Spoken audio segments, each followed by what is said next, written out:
Hello, everybody, and welcome to another live stream from yours truly, CM Kozeman.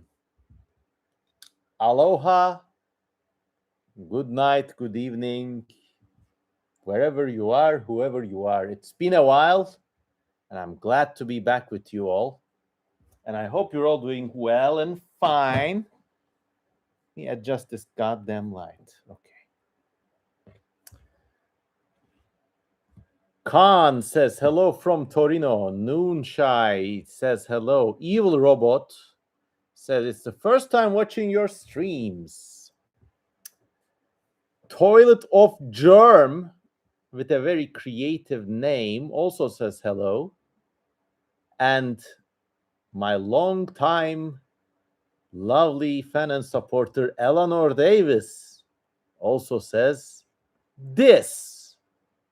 Thank you. It's an honor to have you here. A lot of things, all of them good, on the burner. Why don't you make yourselves acquainted, get comfortable, call all your friends and summon everybody so we can get this show started. Fossilized Fool says, hello from North Carolina. I will soon be in the UK. Well, I will soon be in the UK too. I will be going to Dinocon 2026. I'll be there between the 24th and the 26th. I'll be selling lots of paleo art and dinosaur prints. In fact, I've been working like crazy on them for the past half month. Invisible Hippo says, hello, Mr. Kozeman. Normally, I promote these streams on Instagram, and a hell of a lot more people come in. But today, I just felt like promoting it on Twitter and on the YouTube. I just wanted to be with my core audience. So I've been busy as heck for Dinocon. I'm making big dinosaur and paleo art drawings like this one. And if you follow me on patreon.com, you will be able to see full-size scans of these drawings and the whole process from start to finish. This is Ornithosuchus. These are all the references I print and paste. And this is my head close-up.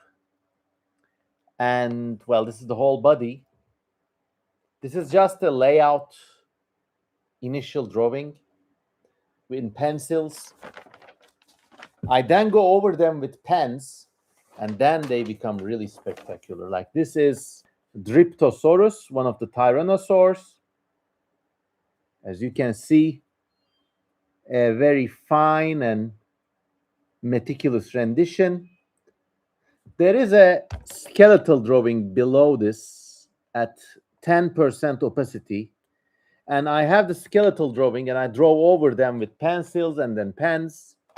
And all around the thing, I have references to like keep me informed about what the animal looks like. So this is like another one. Or another trick is to like draw a close-up of the face, like so. So on the digital post-production, I will be able to put that big face in the smaller face and get more detail. And that's a lovely, lovely, a lovely trick of the trade. Now, if you visit me on Dinocon, you will be able to buy prints of these in their finished state. If you follow me on Patreon, I will show you what they look like. They're going to, like, after this, I scan them back and add color and add figure sizes. Like, there's a lot of, like, this is like building a model kit. So, like, this head gets cropped up to here. You see this thing on the ground.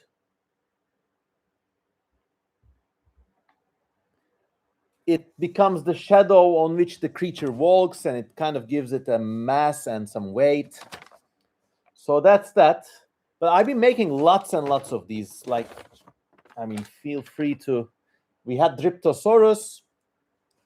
Fossilized Fool says, it's great to see an Appalachian dinosaur like Dryptosaurus. They're often overlooked. Yes. So you will be able to buy the prints and buy the originals. Just be there. So this is another dinosaur.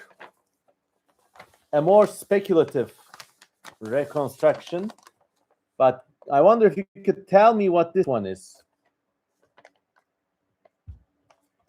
Can you figure this one out? Can you figure this one out?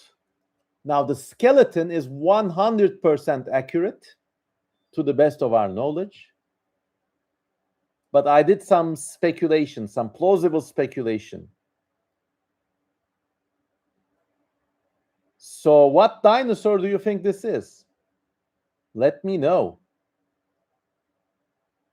Corythosaurus says Shai Shilim. Very close. Evil Robot says question mark. Well, this is the good thing. So Stegohadros, no. That's a made-up name. It's Stego from Stegohadros. Well, this is my plausible reconstruction of Uranosaurus, the sail-backed duck-billed dinosaur. So here's the thing. This, of course, is like plausible speculation. So here's the thing.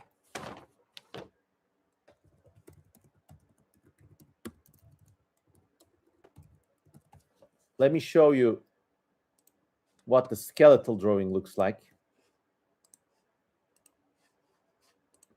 or what the skeleton looks like. Just a second.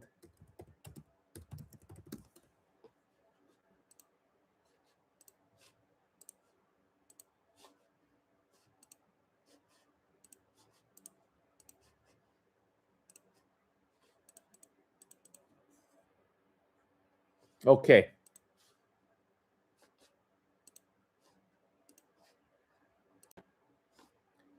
So this is what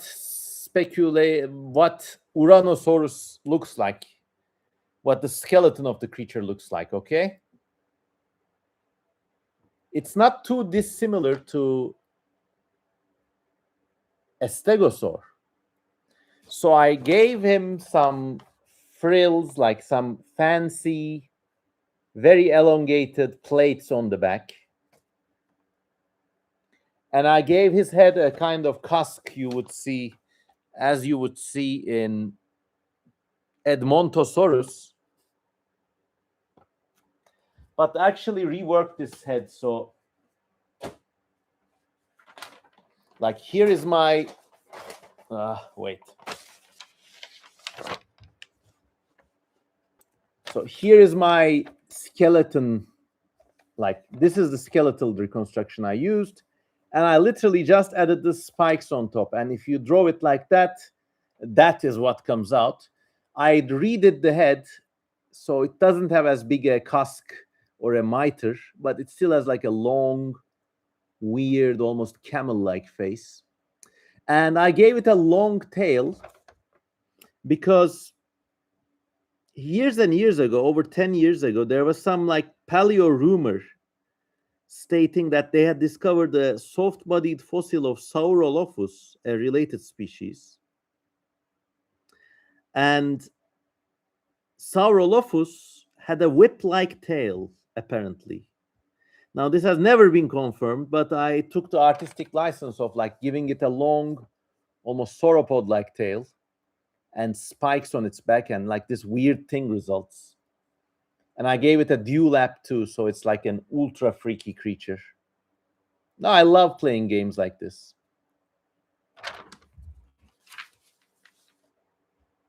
Robotipi says, health to your hand, sire. Thank you, my friend.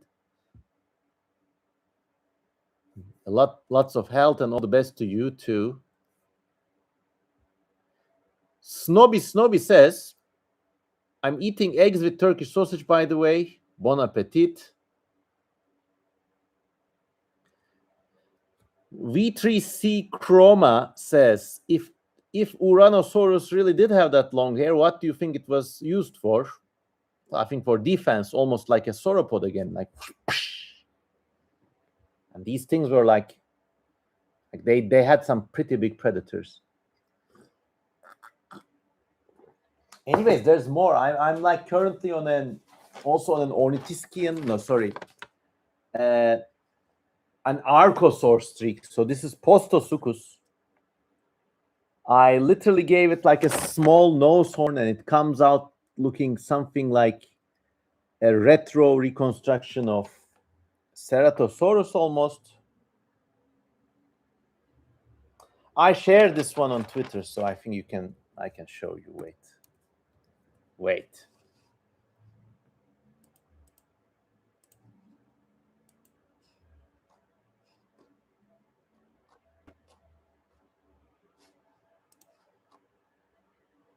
Just give me a moment.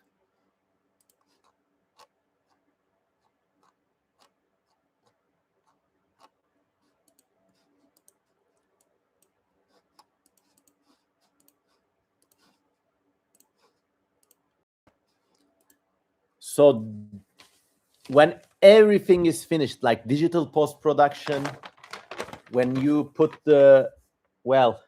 when you replace the small head with the big head, you get this kind of effect, and you paint everything, and it becomes a lovely creation, this mixed media.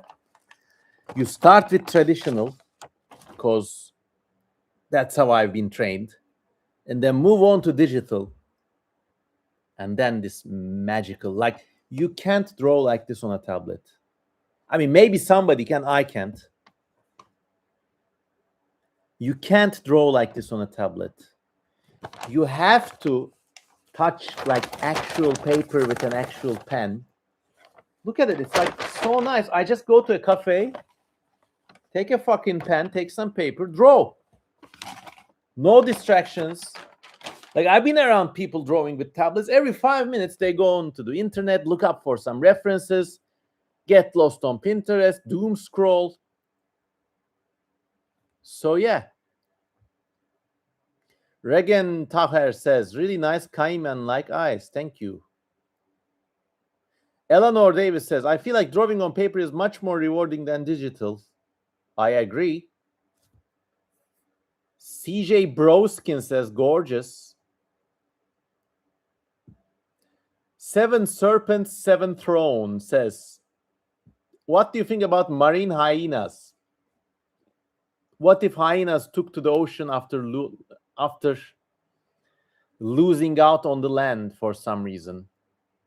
Well, I don't think evolution works that way, but I know what you mean. Like, it's not like a battle of empires. Like, you do not say like, oh, we've lost the land niches, sire, better take to the sea then. No, it's like an animal finds a niche and then radiates into it, and that's that. So I think marine hyenas are very possible.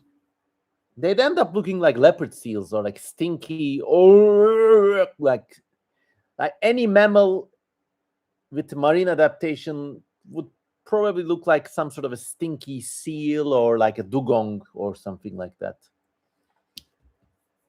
Niels X101 says hello. Shai Shilim says, I love him.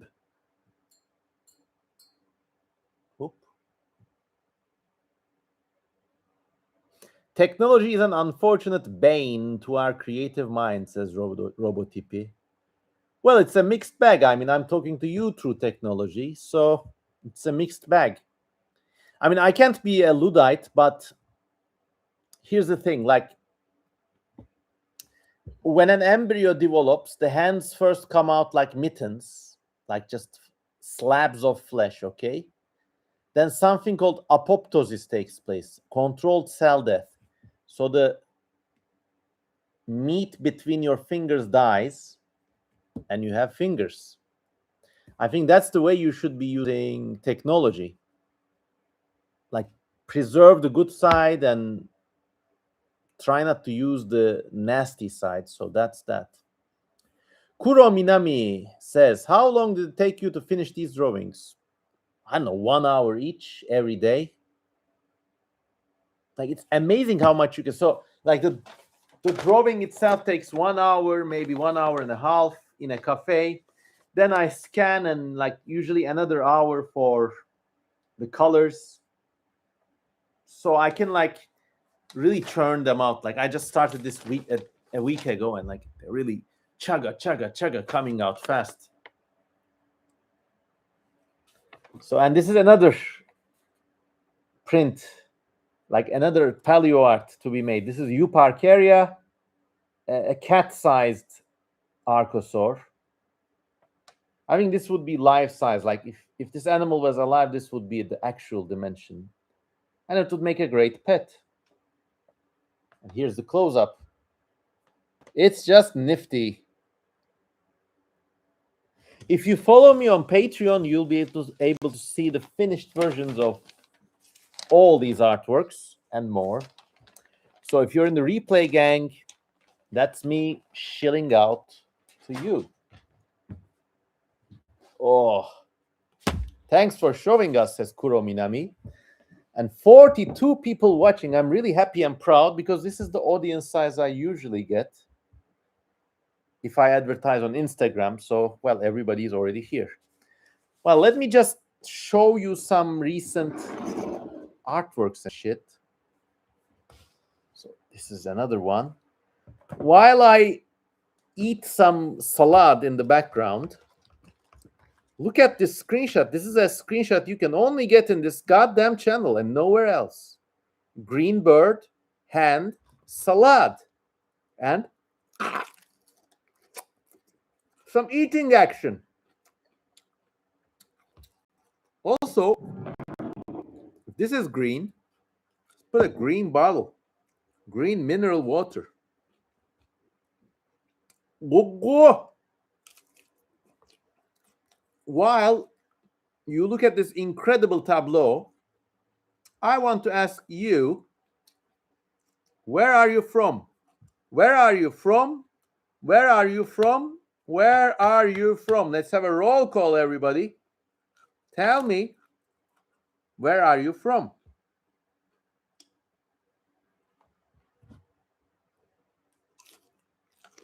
Unbelievable. Look at the cosmonite galaxy lighting up. Bogi is from Bulgaria. We got two Scotsmen here, CJ Broskin and Dan McAleer, both longtime viewers. Thank you, guys. Regentauer is from Deutschland. Steek is from the Andromeda galaxy. Kuro Minami is from Istanbul. Bog1703 from Bulgaria. From Bulgaria to Brazil. Hello, Abroba. Niels is from Turkey. Eleanor is from the United Kingdom. Professor Dino from Turkey again. Seven Serpents from America. Shai Shilim from Poland. Green Foreman claims to be from Shambhala. Well, if you really are from there, if you don't know, Shambhala is like this name given to a mythical underworld, and there's a whole host of conspiracy theories about like tunnels underground leading to this secret underworld kingdom. So that's what Green Man is riffing from. Jacuzzi is from Turkey. Afternoonist from Italy. Afternoonist. They made me the most wonderful work of fan art ever. And one of these days, I have it scanned and I will share it with everybody. Really talented, dear friend.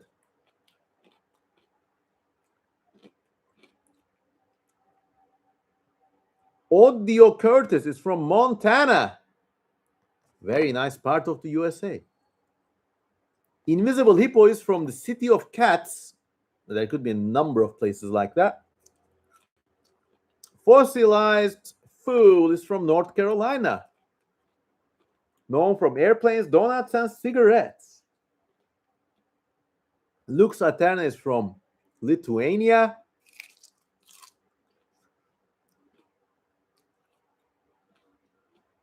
YouTube Joseph is from Long Island, USA, and he says, long time no see. Well, hello to you too, friend.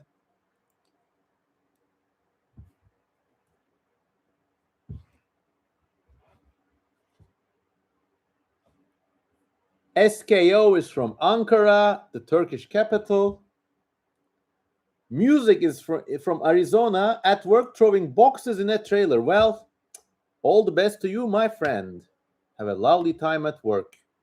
And I'm glad you tuned into this Turkish weirdo for your work time listening.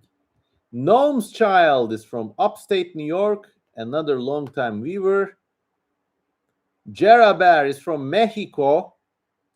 You guys had some World Cup excitement recently, didn't you? You almost won, or like you came in second place or something. I don't know. I mean, congratulations. Because the Turkish team was almost like psychopathological. They were like, "Oh, we got this. You know, we're gonna crush them," and then they got like fucked in the first match, and they just got like totally eliminated. That's like a parable almost. Really like a parable. Global, like Ferrari ambitions, but a shitty lawnmower engine. That's like a cautionary tale for every Turkish person. There's this like cocksure arrogance, and it's really misplaced. Turkish people, Turkish society, Turkey as a country has some like great things going its way. Don't get me wrong. But this arrogance is a real problem. If you live here, if you work here, if you're at school or whatever, you probably know what I'm talking about. There's this toxic arrogance to people, and there's also a toxic arrogance as a nation. And if you love your nation, you have to point this out, and you have to take grounded steps, is all I'm saying. Is the bird depicted a surreal painting of a swan, says Serpents. Yes, it's this like, I mean, the other day I had mussels, you know, these peeled mussels with pepper and rice in them. They're lovely. And the packaging is really exquisite. And this other side really holds like paint and pencils and charcoal and chalk well. So I just I improvised some shit on it. It's not really the best thing, to be honest. But you know, you just throw everything you got on there, and it's just a lovely assemblage of colors.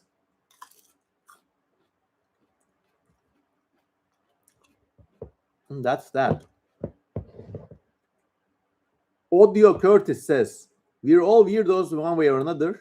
And Gnome's Child says, truly a worldwide stream. Yes, I'm really happy with that. Robotipi says, see you, chat. Have a great stream. Well, have a great evening, my friend. Really nice to see you here. Broskin says, I'm tempted to do a big fan art for all tomorrows. I want to paint landscapes from the aftermath of the Kuhanim invasion, but I wonder if these are better left to the imagination. What do you think? Just draw it. I mean, like, your headcanon is as good as anybody else's. If it inspires you, go for it.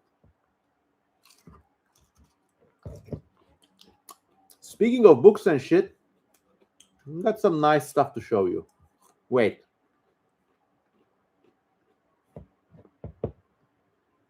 $52 Shark says, hello. Hello, hello, hello. Now, this YouTube channel, I'm proud to announce, and this is a big announcement, by the way. I'm going to do like a big proper announcement soon. But this is happening. Are you ready? Boom! We got a new book coming. This channel is now turning into a new book.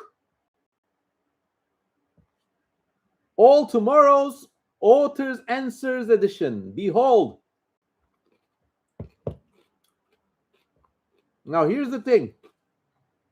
For years and years and years, I've been doing live streams and Q&A videos on this channel. If you know, you know. So you're going to be able to buy an officially sanctioned ebook of All Tomorrows. And after that, there's going to be close to 400 pages of Q&A answers with pictures, ranging in everything from your questions I answered on this channel about All Tomorrows to art advice, advice on speculative evolution, how to be a spec evo author, how to design better creatures, even life advice. All of them is going to be here. You can read it. And you can already pre-order this, actually. Just a second.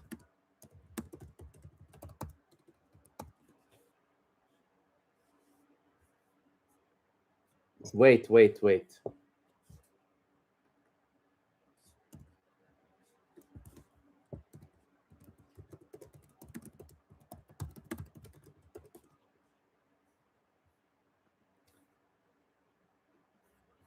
Here we go.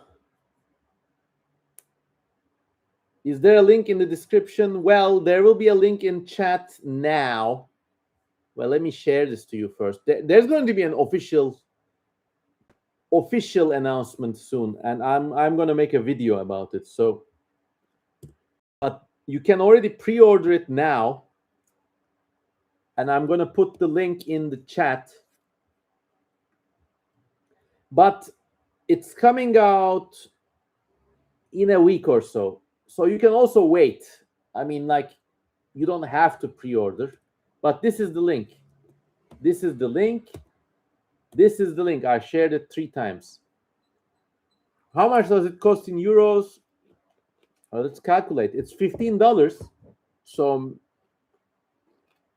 maybe 13 euros, 10 euros. I don't know.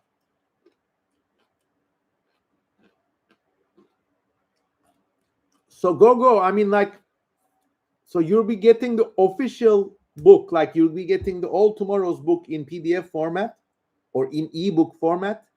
And there's like a nearly 400-page extra author's answers edition. $15, I'm buying it 100%. Well, thank you for putting your money where your heart is.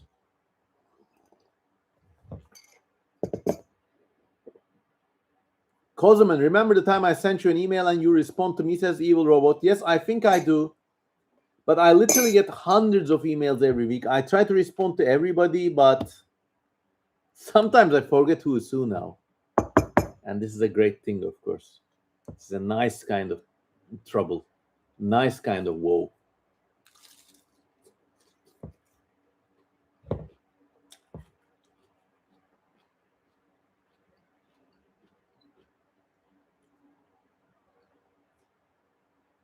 Evil Robot says, I sent you my outlines for my project, and you told me that you were very busy. Yes, I'm busy on this book.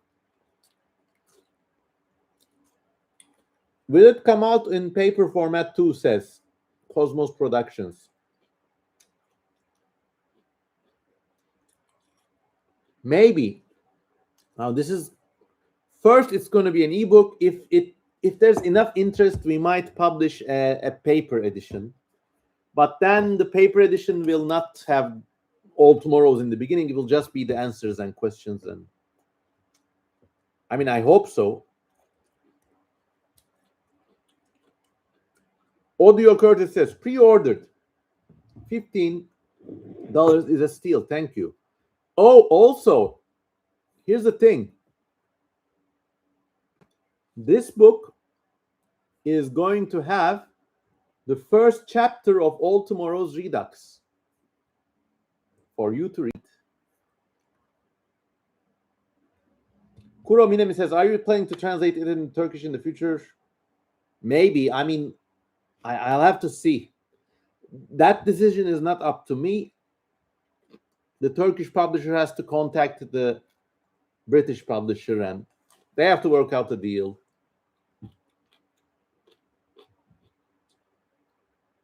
Irex Zilla says, have you been working on any new books?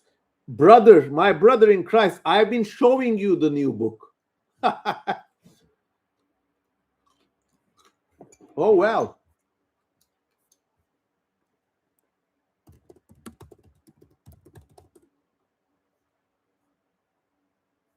But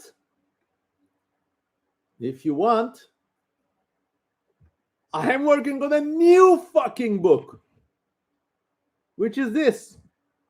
So a whole new book with pictures and weird science fiction short stories, illustrations, all inspired by the Mediterranean world. The final inoculation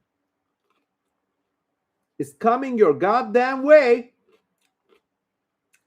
We're on go mode now. For 42 fucking years, I've been like writing, painting, doing shit in the sidelines as a side job when I was working 2-3 advertising jobs, trying to keep my head above the water. Now, it's fucking go mode. Advance on all fronts. So this book is coming out in a physical copy.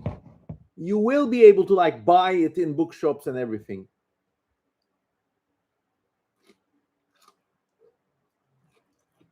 So we got 2 new books coming out, and there's more announcements, but wait, let's wait on those.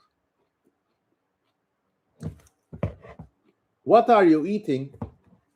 Somebody asked. Thank you all, by the way. Look, I couldn't have done it without you, and like you're my core audience. People here in this chat, I never have hundreds of people watching me. I don't give a fuck. But all of you, it really matters. Like, I'd rather have like 100 people or 200 people I'm at least on like an acquaintance basis with, rather than 5,000 randos when I live stream. Somebody asked me, what are you eating? I'm eating salad. It's a hot night. So I'm eating like iceberg lettuce and cucumbers. Plenty of salt in it. Just crunching away. Pomerang says, yeah, what you eating, man? I just told you. Journal de Jour says, what is the cover? A bug in the form of Artemis of Ephesus? No, not necessarily a bug. It's one of my paintings, my old paintings. And the form is correct. It is in the shape of Artemis of Ephesus.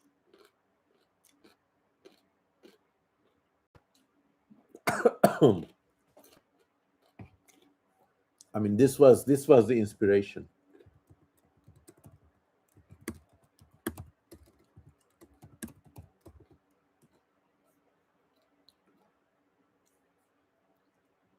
The classical god of fertility and also probably an Anatolian deity. But what better thing to have on the cover of a book of weird fiction and sci-fi and evolutionary sci-fi inspired by the Mediterranean world, huh?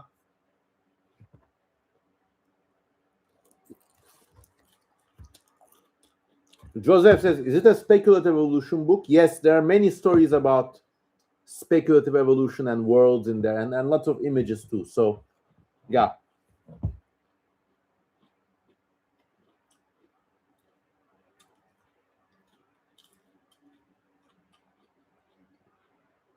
Evil Robot says, I am now in the art stage of my 4th episode, but I am losing my creative edge.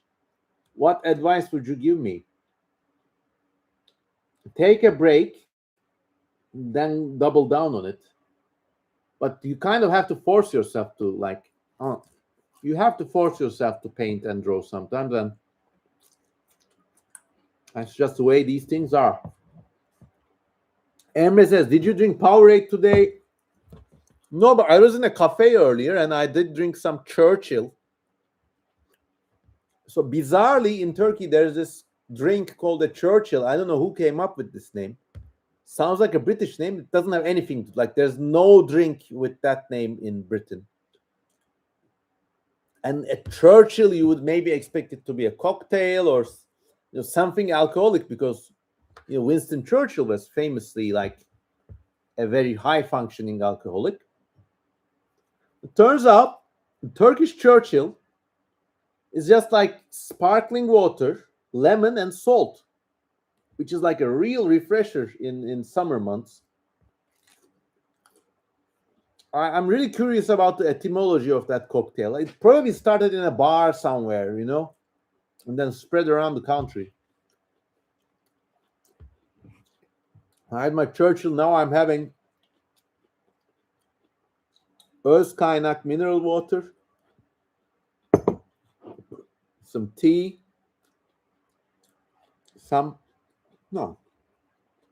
Twinings English breakfast.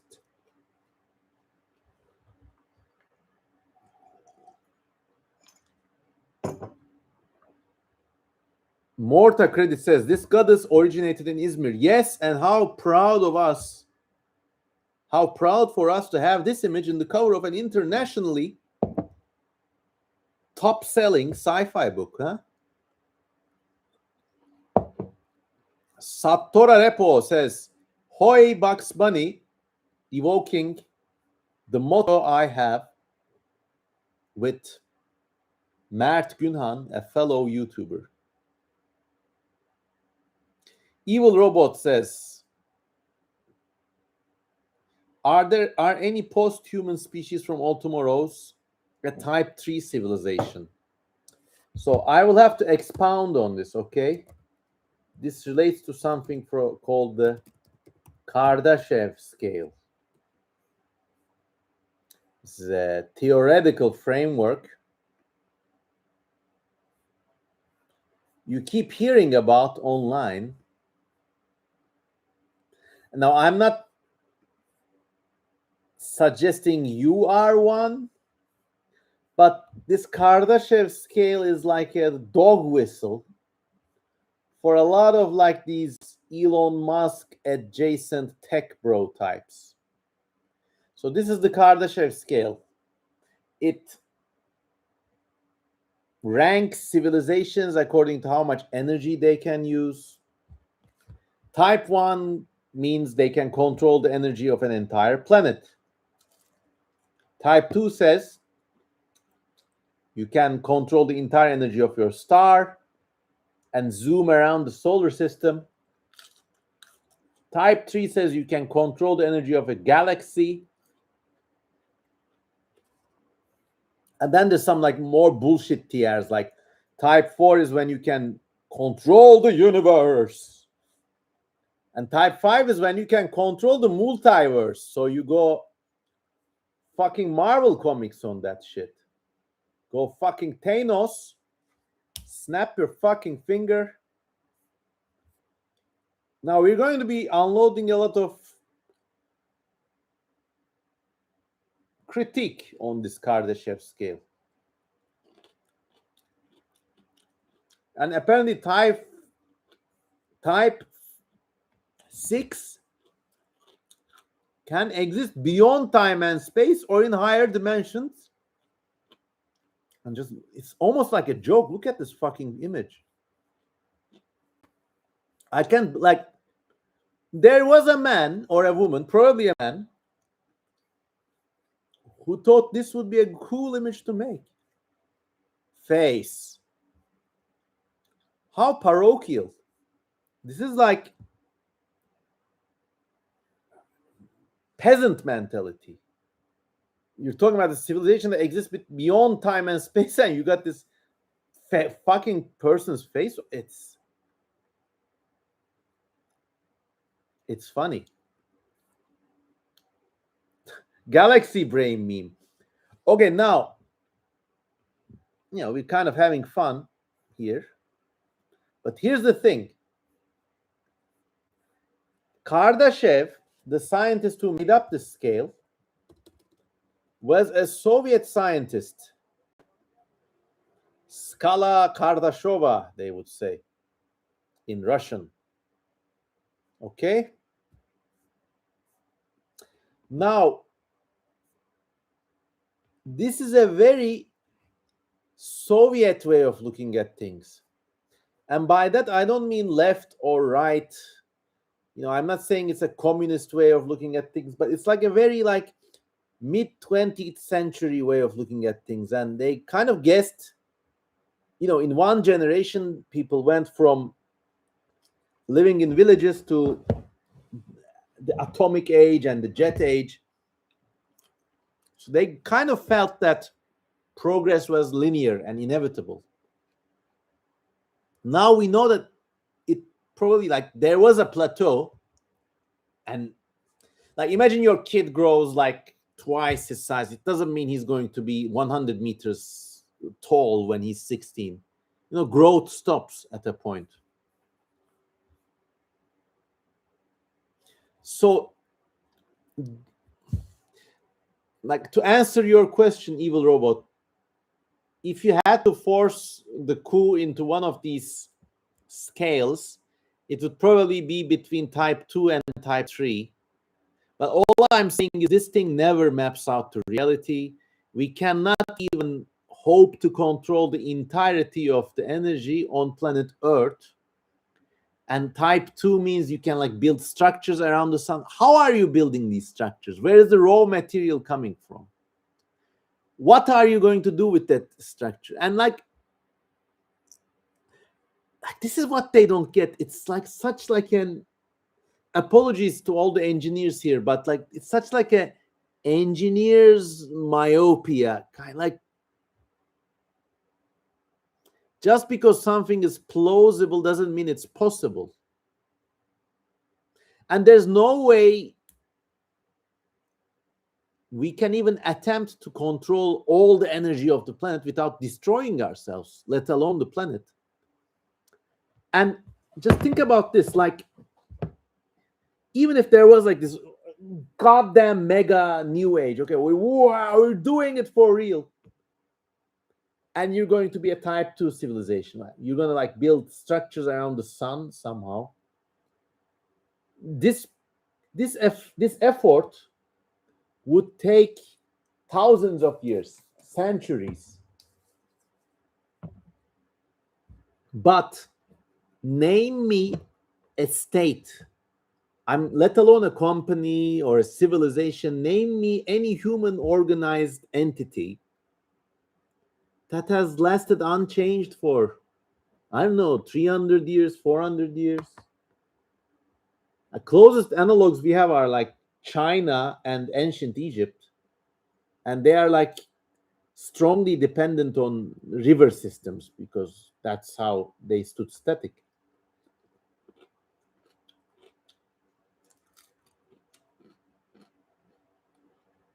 So forget, like, even if you have the science accomplished, which you can't, but assume you got the science plausible. This goddamn engineer-minded Elon Musk adjacent space bro pap, this kind of thinking overlooks how human societies and human beings work, function, grow. They don't know shit about any of those, okay? Gonna be level with you, gonna be real with you now. There is no social organization that can even begin to dream to attempt 100th of something like this.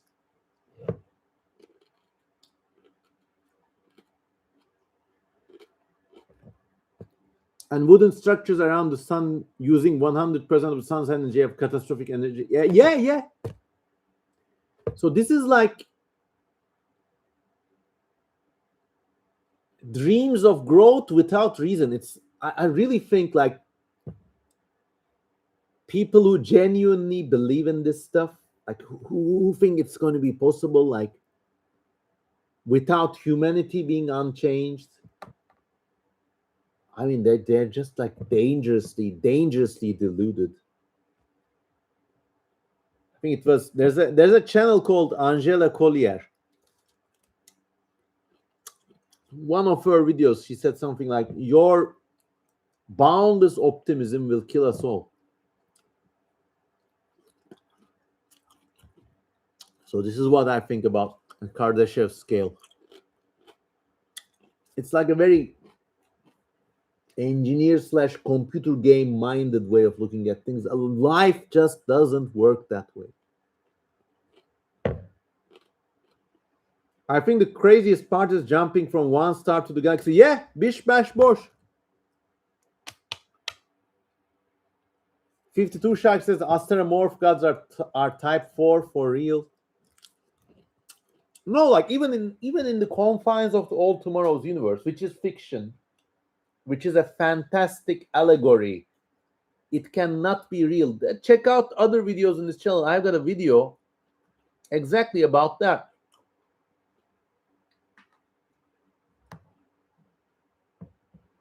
It just doesn't work this way. Even the coup were like maybe had the control equivalent of like 2 or 3 suns, and using that energy they were able to like course through the galaxy. But it's just like Shai Shilim Tefo says, controlling your whole planet, your star, your galaxy, universe, maybe control yourself first, get some fresh air. Yes, touch grass.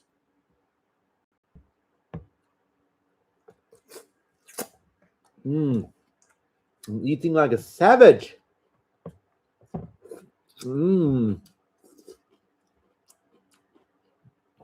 a lot of pedipalp action going on, huh?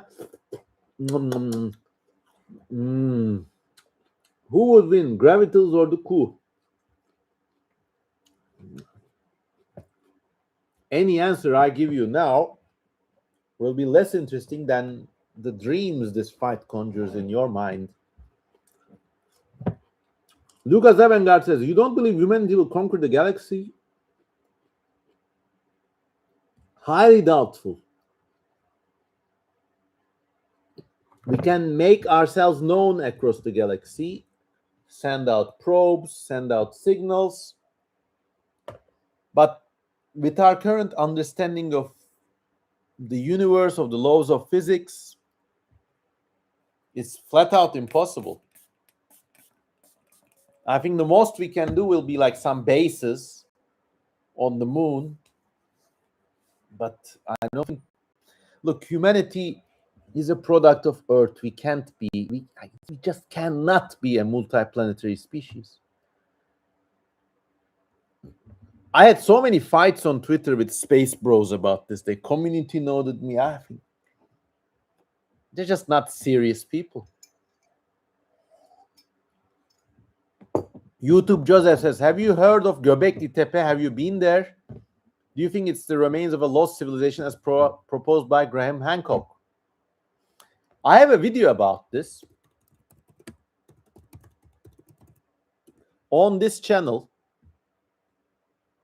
so you can go watch it. Göbekli Tepe, Cradle of Civilization or a Bloody Death Cult? And it's on this channel. Go watch it after this live stream. I think it's a hitherto unknown civilization that sat at the threshold of, well, they were hunter-gatherers that didn't farm, and these sites were like larders or like feast sites. They basically like brought their food there and ate them, and they were able to hunt in the region. Apparently no farming activities. It's clear that they were very bloody people. They were very like, by today's standards, they were savages. There was a skull cult there, which means like they hung up the skulls of dead people there. So it was something straight out of The Road, the movie and the book, I think.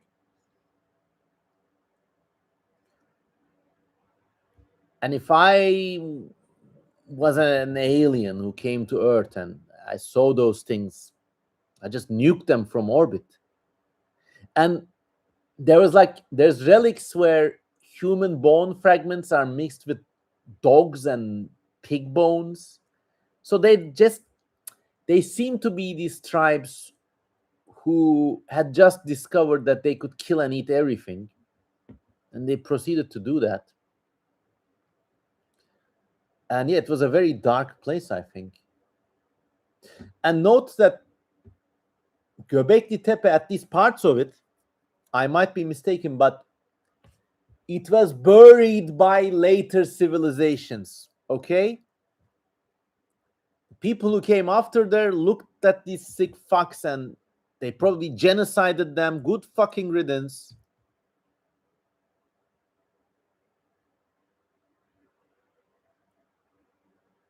So I think Göbekli Tepe, like they say, it was a cradle of civilization. It was no. It was like it was one relic of a time in human civilization that which we didn't previously know about. So that's novel. But I guess there was a lot of these like unknown thresholds that we're just beginning to learn about. And YouTube Joseph mentioned about something from Graham Hancock. And Joseph says, there's no way nomadic hunter-gatherers could have built it. I think you're wrong. People can and have built lots of things. And like the Göbekli Tepe ruins, they're not enormous. I mean, they're like 5-6 meters tall. Like Stone Age people have built bigger things. They are very crude. I mean, this is like,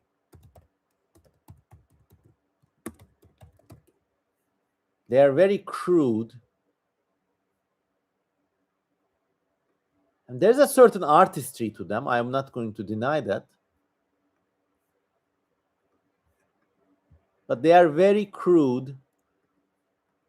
And they're more like the graffiti of a gang of murderers. I mean, look. This is their fucking thing, okay? There's vultures, maybe with something like the sun. There's a scorpion, there's something like a goose, there's a headless body here with his dick out. This is straight out of the road, mate. Look at it.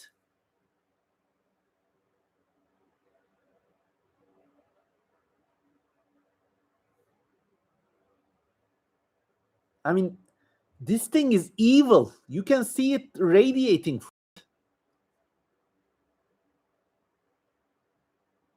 People had lots more time back in their hands. True. YouTube Joseph says, unless they had help from aliens. No, my friend, look. I've known you in this channel for a long time. You have been fed misinformation. This aliens myth is just an insult to human creativity and the power of human cooperation. The people who lived there were like tribes of dozens, maybe hundreds of people, and like in this atomized age, it's very, very easy to forget what people can do as a group if they put their mind to it.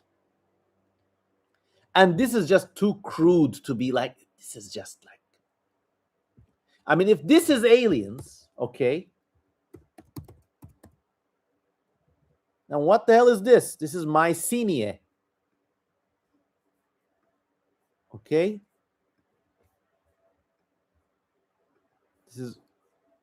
this is a few thousand years after Göbekli Tepe. You claim that this shit is aliens and it couldn't be built without. Look, it's not that big. Like this stick is 1 meter. Okay, this stick is 1 meter. 1, 2, 3, 5 meters tall. Fucking savages. If this is aliens, what is this?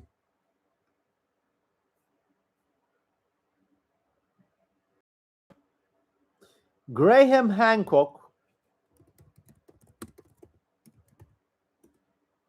is an eccentric and a pseudo-scientific speculator, and I'll be charitable.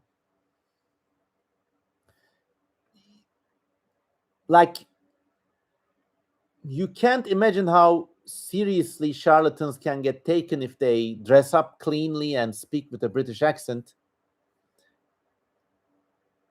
And he has these ideas, but they're flat out wrong. I mean, they're just like, they've been proven wrong, you know? He claims that they had like some psychic powers and communicated with powerful non-physical beings with psychedelic use. So it's like a more sophisticated way of saying they talk to aliens. But if you're interested in this kind of stuff, my friend, and I'm genuinely like talking to you as a friend, study the actual history. Like, go to a bookshop, go to the history section. I pick out a few more books about this thing which interests you and compare different perspectives, and then you'll get around to it. I think actually, like, I was a big fan of Erich von Daniken, who was also like, when I was like 13, 12, you know, I was like, oh, look at, couldn't have built the pyramids? Look at the stonework and shit. Well, I think this was like a great vaccine against bullshit, because then I was able to go back at von Daniken critically. And you just notice that these people, just like Graham Hancock is a bit like that too, they just ask questions but don't provide evidence.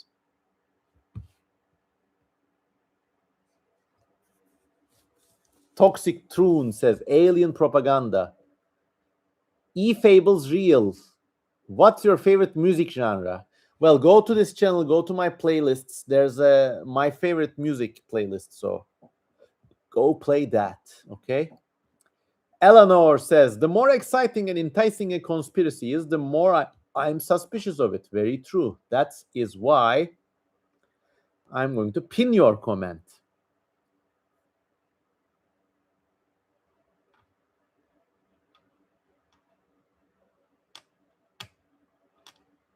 How could they have done it without heavy machinery that we have today, like big trucks and bulldogs? Look, my friend, you overlook, like, maybe you're so used to the present way of doing things, you overlook what groups of people can do.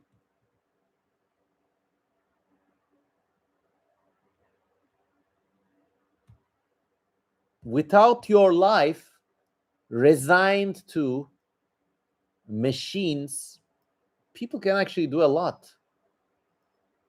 I mean, usually with slaves and stuff. Ropes, shovels, wedges, a lot of human labor, says Noam Shell. True. Just less efficient, but maybe more permanent.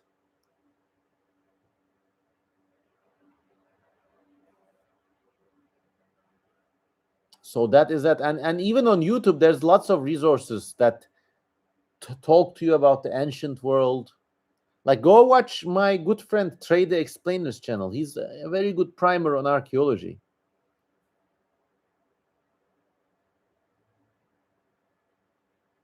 Toxic Toon says, have you talked about Dinocon? Yes, I will be there. I talked about it. You need to watch the replay. So there. Oh yeah, the Dinocon. Well, I'll be there. You'll be able to meet me, buy prints from me. We'll be selling bookmarks, prints, original art, original all tomorrow's art, surreal art, aqua tints, which are like prints but painted hand with hand by watercolor. I'm also going to make these little cards you'll be able to slap at the back of your phone. So yeah. Audio Curtis says, I just think ancient peoples were more advanced than we think, just in a different way than we think in modern times. Yes. I have got the sponsor pack for Dinocon, says Broskin. Yes. There were these guys who filmed themselves creating an Egyptian-style obelisks. Khan says, I have a Schengen but no UK visa. Well, I have a UK visa but no Schengen.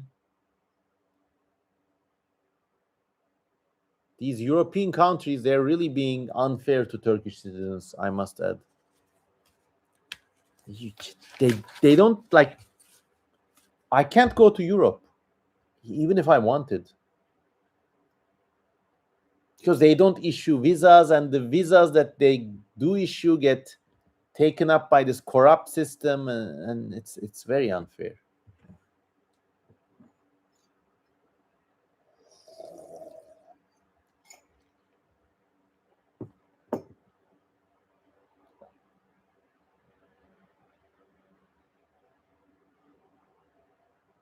Can Uzuner, a Turkish friend, says, I got my United States visa in 1 week. It took me 4 months for me to get a Schengen visa. Yes.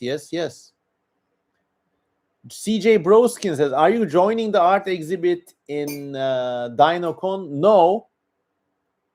I mean, let's face it, that's for like more established or more up and coming paleo artists. Essentially, they got some boards and they pin prints on it, but I'll have prints on my desk, so I'll be having my exhibit that way.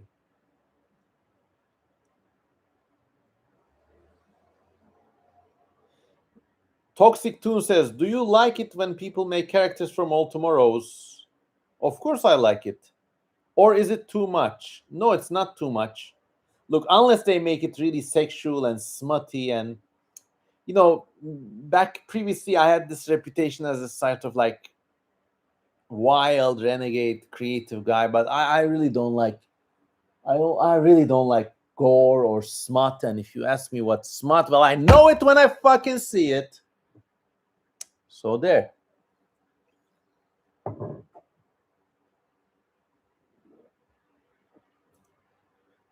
Salt Arepo says, can I send my short movie to you? I wonder your thoughts. Well, not now. Send it over. I'll take a look, but just a bit pressed for time. Has there ever been a movie or a similar project asked of you before? I mean, the publisher and I are in some talks about a movie adaptation licensing of All Tomorrows, but I mean, fingers crossed. And look, if this ever becomes a film or an animated series, it's going to be animated, like no AI stuff. And it's either going to be a 2D animation or 3D animation. Like, you really can't I mean, the story is just so wild, it will need to be animated in some way. Okay? And that will need talent, that will need money. So the production itself will need to be like over a certain budget for it to like stick holistically. So, we'll see what happens. I mean, if it comes, it will be a windfall. But I'm not making, I'm not like buying a new car and hoping the movie license will pay it off, if you know what I mean. Gnome's Child says, live action with all practical effects. Nah, like if it was all up to me and there was like some unlimited funding, I think it would be like this thing, Animatrix, Second Renaissance. This was a harrowing series, it's from the Matrix universe, and it's like a historical prologue of how the Matrix came to be, and it scarred me for life.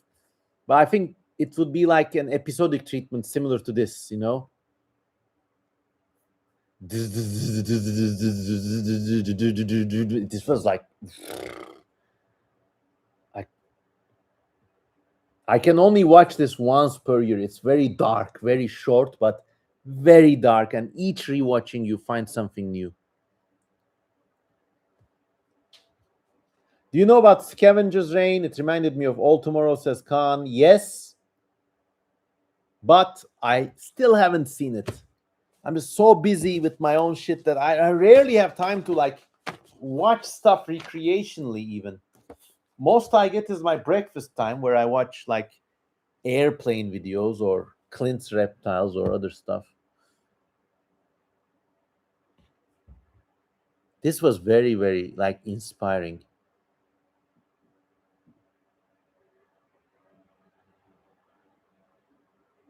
Like if you want to age 10 years in 10 minutes, go watch the Animatrix, the second Renaissance.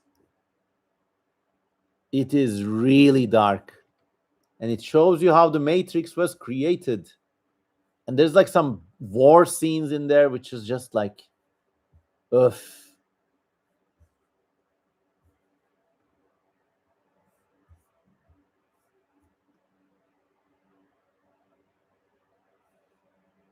The music, the sounds, they're all incredible. Like you got these like battle robots that fly about, and like there's a big war between humanity and the robots.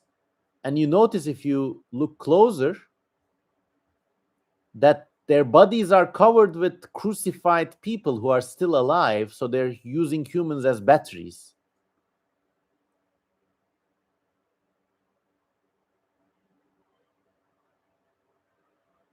I recently saw the Battle of Algiers, music from Ennio Morricone. Highly recommend. I haven't seen it. Sounds like a neat thing. Let's see.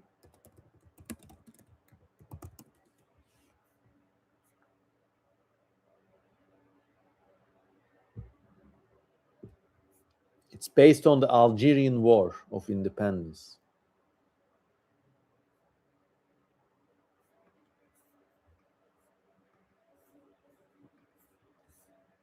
Yeah, I mean, this was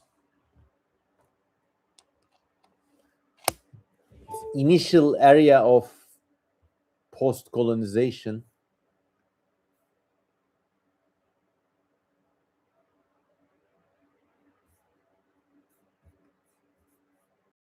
The Battle of Algiers.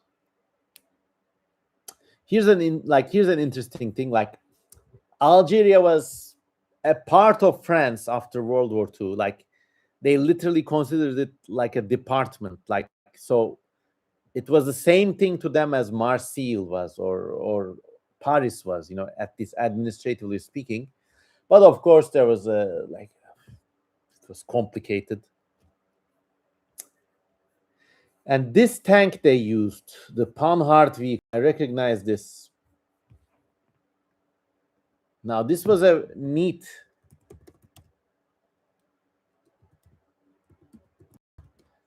This was a neat kind of armored vehicle that the French used in these guerrilla situations.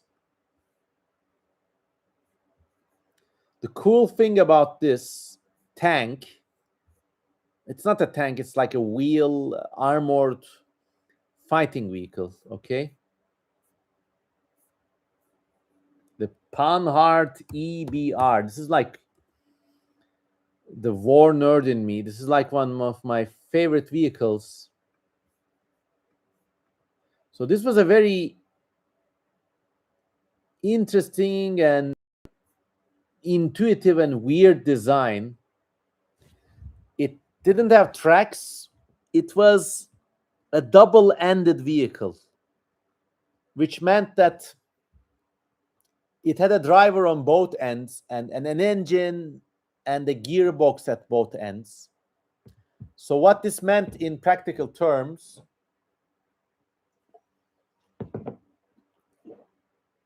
was that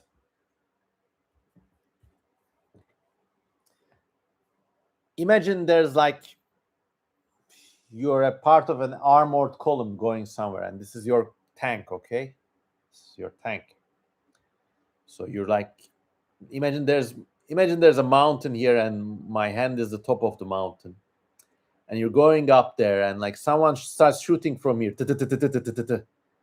Now, because this has drivers on both ends, it could just immediately reverse and like fire as it was moving back. Boom, boom, boom. So this was very important in like a shooting engagement.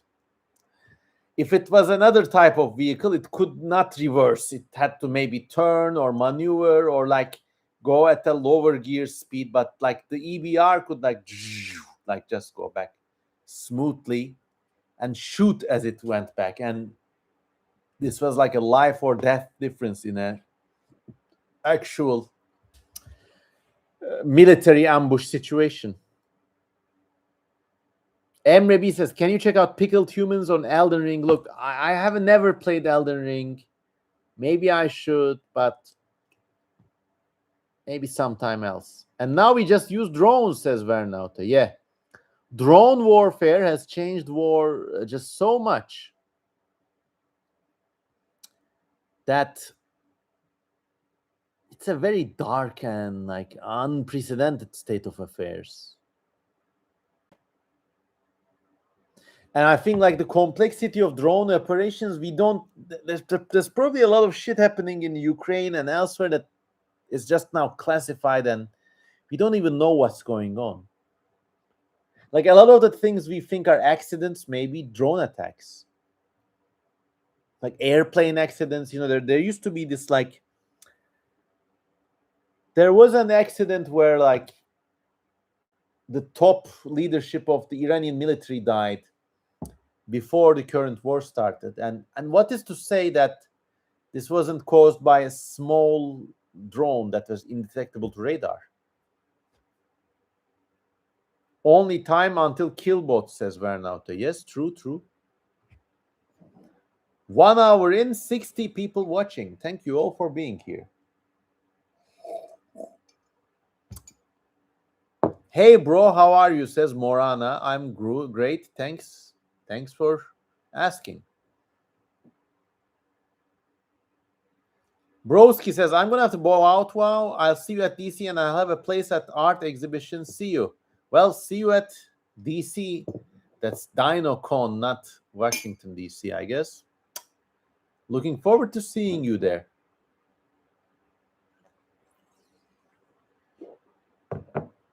What's the weather like there? Hot and humid. Yeah, it's summer. Keeping cool. Oh, it was nice catching up with you. What should we do now? Like maybe another map trip or more questions from your end? Look at the Nagmahon tank, says Lexus Galavan. Okay.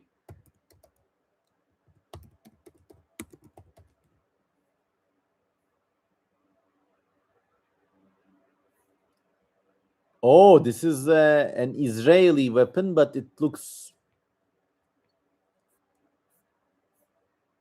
it combines bulldozer and a mine roller with the hull of a Centurion tank.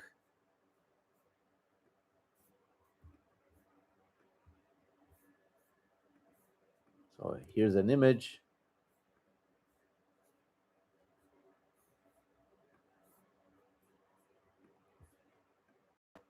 Yeah, it looks, I don't know, like over defensive, and I don't know. Urban environment personnel carrier.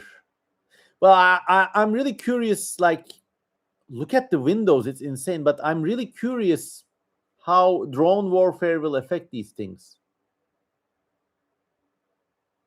All in one war crime machine, says Tequila Sunset. Well, isn't that the truth? I mean, look, this is the elephant in the room.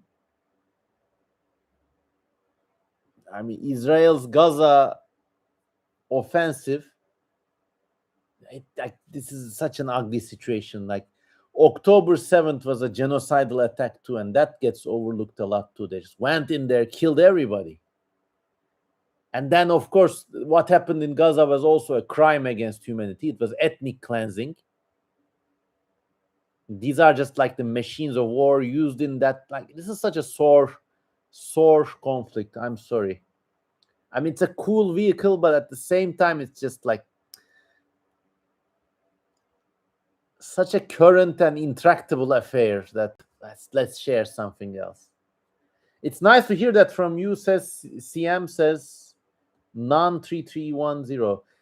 It's I mean, look, everybody forgets I took a DNA test.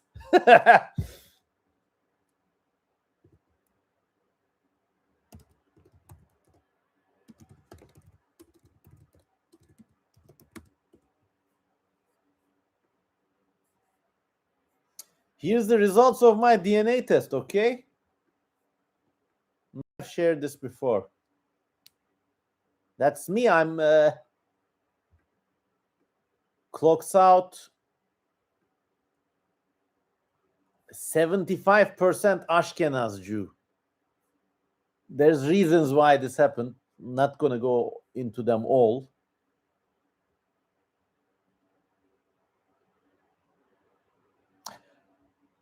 My distant ancestors were probably the followers of Shabbatai Zevi, a wayward Jewish messiah who claimed to be the savior of the Jewish people. He is. Okay? This guy was very charismatic. In the 1660s, he convinced Jews in Turkey and Europe that he was the Jewish Messiah. He was creating lots of unrest. There was Jewish traders in Amsterdam and London like selling their belongings and getting ready to join the Messiah in the Holy Land. He got too big and too infamous. So the Ottoman Sultan called him over and said, if you're the Messiah, then you must be invincible against the arrows of my archers. And Shabtai Tzvi was forced to. He was honored by the final religion. So, of course, through the Jewish world in the disarray, they said, oh my God, the Messiah has forsaken us. Oh, whoa, blah, blah. But Shabtai Tzvi had a core following of believers who were like so fucking hardcore. They joined him in his conversion to Islam. And they became Muslims. And they kept marrying among themselves.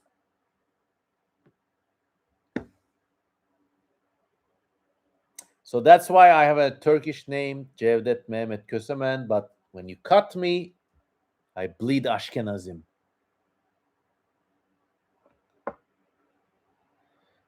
So there's a strange, like, obviously this guy was it's very, like, the history of this guy and Shabbatanism and Jewish conversion to Islam in the Ottoman Empire, it's a very complicated situation.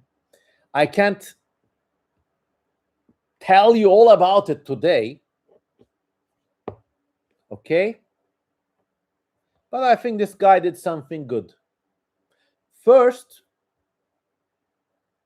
he saved his followers from the Holocaust, because those that converted to Islam with him were registered as Turks, and they were sent to Turkey when Greece and Turkey had a population exchange in the 1920s. This is like ultra obscure history for all my Westoid friends. So because the Shabbatayan Jews in what is now Greece were converted to Islam, they went to Turkey, they became Turks. But they were spared of the Holocaust. So that's one messianic act for you. And then He also saved us from the mental illness that was Zionist irredentism. For us, everywhere is Jerusalem. And you don't need to be connected to a state or nationalism, you know?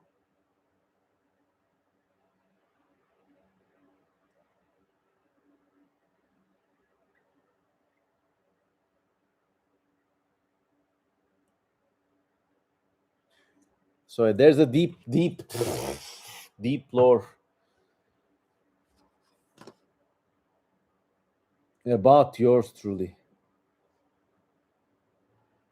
But if anyone asks, I'm a secular Turkish citizen.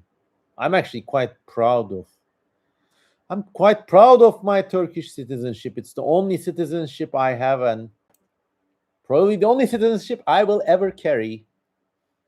So you will never see me being a traitor to my homeland. What do you also think about our Ottoman Armenians? They were very. They suffered a very grave injustice, as did many other people. I think what happened to them could be called genocide by neglect, but it was an extreme time for everybody. Yeah, that's a better question. What do you think about Synodons and Lystrosaurus? Yes. Well, is there baklava in Turkey? Is the sky blue? Of course, there's baklava in Turkey. Baklava is a Turkish meal, Turkish name. Barbecue chicken alert.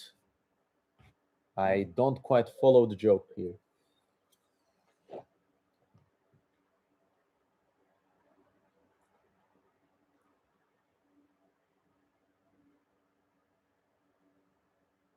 Grave injustice is a great way to describe human history. Yes. 815N8E says hi. Hello, hello, hello.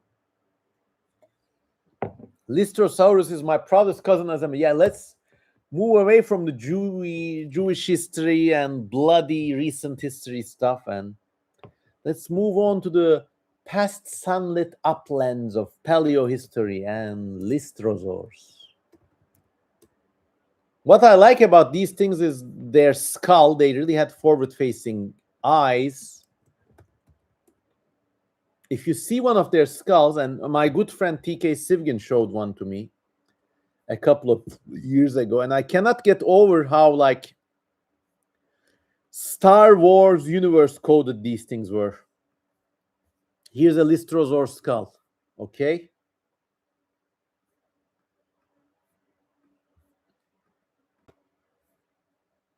It looks just like one of those gulp shito aliens from the Star Wars universe.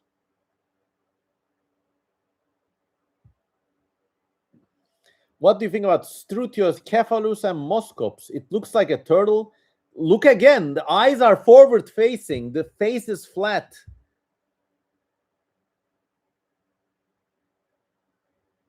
Gapers Bingzoid says NKB boy. J. Caleb Faust says Cantina music.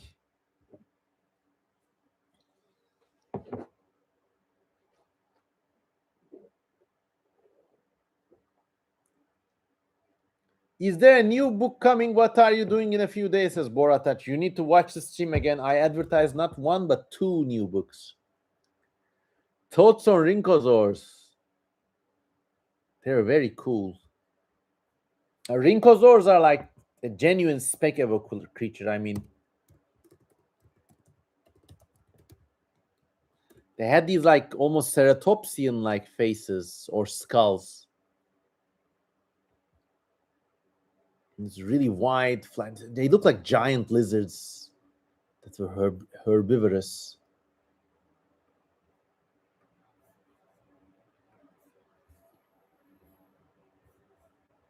And these are some rhynchosaurs. I just like this. Now, like, much has been made about the dinosaur renaissance, and now we have like a better handle on how dinosaurs may have lived and evolved and behaved like in a more realistic way. But now I think we need to gear up for a Paleozoic renaissance too. That is to say, we need to look at the creatures that lived and evolved immediately before dinosaurs, and they had like such a wild variety. And I think there was like a lot of overlooked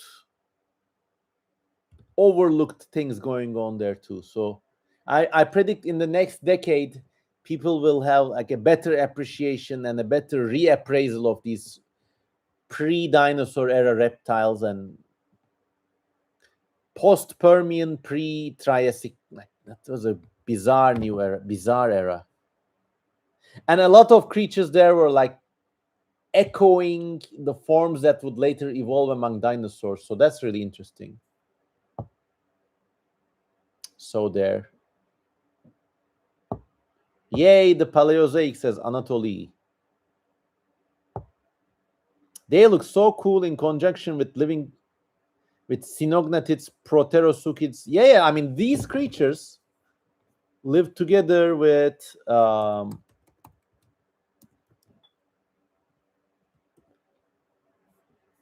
these creatures known as proterosuchia, which were like, I mean, now that those creatures shared the world with this, like a crocodile adjacent bear sized thing, just a whole other weird, wild world.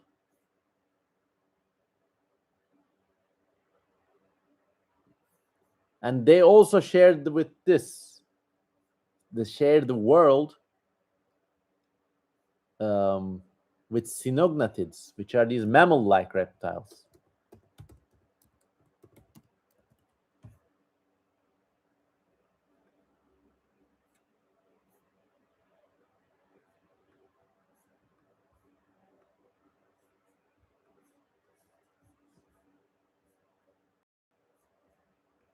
So you got this bizarre world of like beaked reptiles, mammal like reptiles, giant headed crocodile freaks. It was like and like a lot of these things happened in the Triassic or like the late Permian. But this world, I think, was as complicated as and as sophisticated as the age of dinosaurs. And the animals living there were not like freaks, not like Triassic era freaks, but they were echoing the roles which would later be filled in by dinosaurs and their relatives in the Jurassic and in the following ages. Evil Robot says, "Hey, Kozaman, want to hear something cool?" Well, yeah, hit me.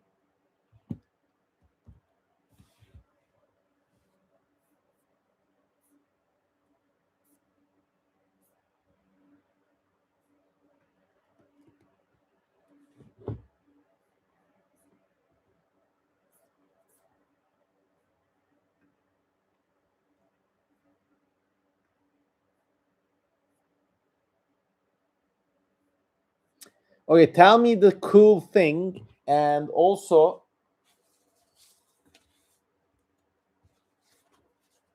look at this amazing surreal artwork while I go and answer a call of nature, and then we'll slowly wind down. It's been great hanging out with you all. 65 people watching. Look at this new charcoal, watercolor, ink, and pencil drawing that I made. It's a drawing or a painting. I don't know what to call it. All I know is it's cool. I'll be right back.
Olma.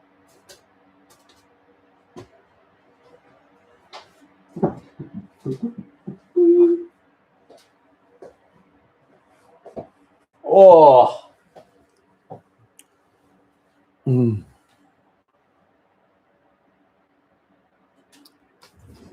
All right. Kuro Minami says, it was so awesome to see you draw this surreal art in real time. Cevdet abi, thanks again for demonstrating how you create your art. Really appreciate it. Okay, yes, so Deep Lore, during one of our book signing / fan meetings, Kuro Minami was present in person to watch me draw this. So yeah, basically how I draw these is last year I went to the UK for book related stuff, all tomorrow's books and etc. While in the UK, I went to this museum, Tate Britain. Tate Britain, is the painting museum in London. And there I was able to see works by Francis Bacon, who is an amazing British painter, like a dark surrealist, I might say. So these are Francis Bacon's paintings in Tate Britain. Now, I had known about this artist and these paintings, but when you see them, it's a whole other story, okay? It's really fabulous, and the color is so chunky, and it's so vivid and vicious, delectable stuff. Now, Francis Bacon never had a formal artistic training. His studio looked like this. It was like one big mess. I'm going to show you his studio now. Just bear with me.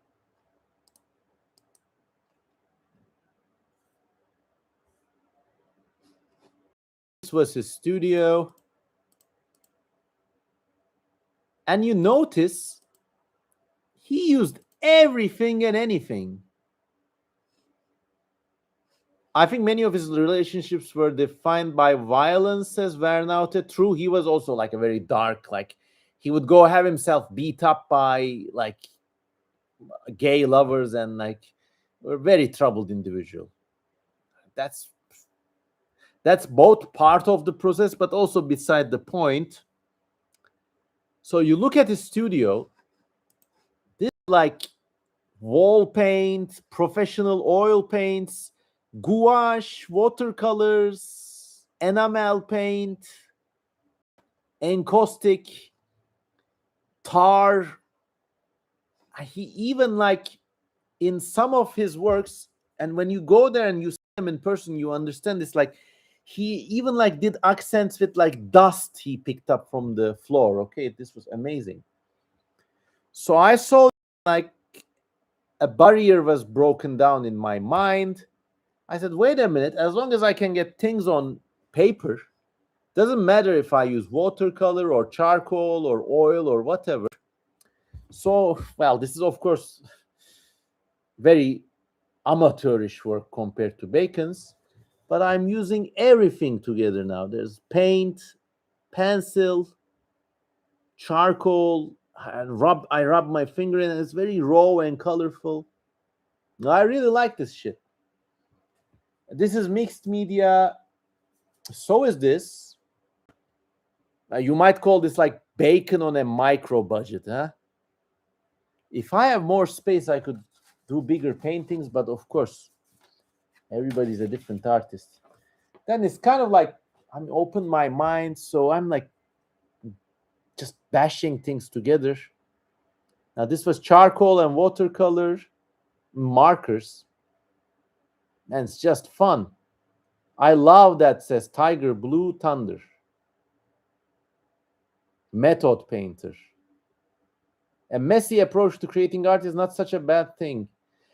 If you deconstruct it, yes. Like I mean, I can also do quite rigorous art, but like you do stuff like this the whole week, and then you kind of like went off steam by like abandoning the rules, and it's very fun. And there's lots of things happening in these like little paintings, and I just love it. So yeah, like try to set your hand and mind free every now and then. Like the results may be bad, but certainly it will help you relax. Evil Robot says, Kozaman got a question. Yes, ask. Just ask.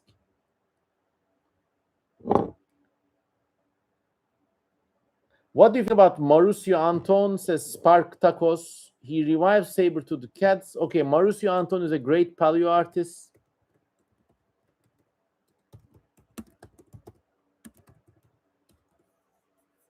And he has really like great artwork, especially of saber-toothed cats. Here's one work from him.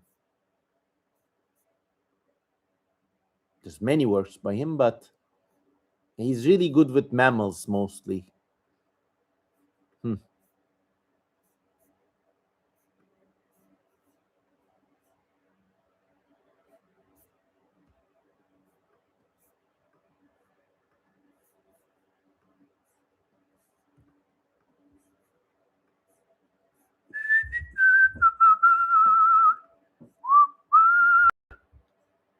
So this is Mauricio Anton. It's Smilodon hunting Macrochenia, the weird South American lithoptern animals. Evil Robot said something, then retracted it. Why? Anyways. Hoppak Spani Selam brother says, Bıyıklı tavşan. Well, salam my brother too. Big Kitty says. Nicholas Fortney says, any love for the painter Max Ernst? Brother, he's among my favorites. Favorites. He was also he also had problematic relationships. I guess he was like a bit of an asshole around women, but I mean, who wasn't at that age, huh? I think he's a really influential painter, like a great artist too. Like, this is the world of Max Ernst, and without Max Ernst, you could not have had Giger or Barlow or many other science fiction artists. So he just had this raw appetite for creation. And I told you, like, he was not very neat in his personal relationships. I mean, he was certainly a better person than Picasso, for example.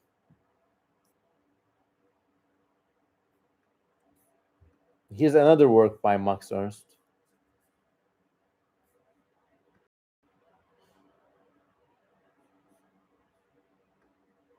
I'd say probably like one of the greatest minds to come out of Germany too.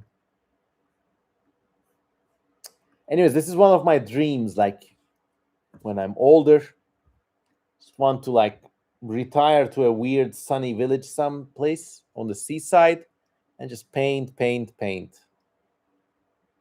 Toxic Toon says, Germany mentioned, let's go.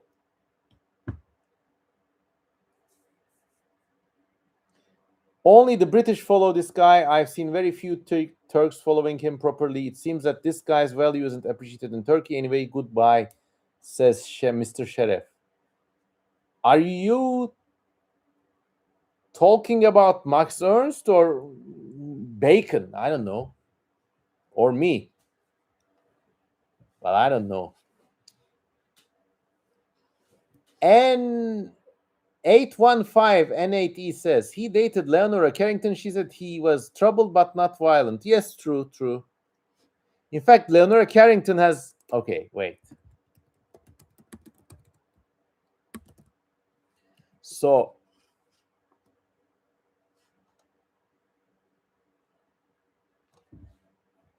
this was Lenora Carrington's view of Max Ernst.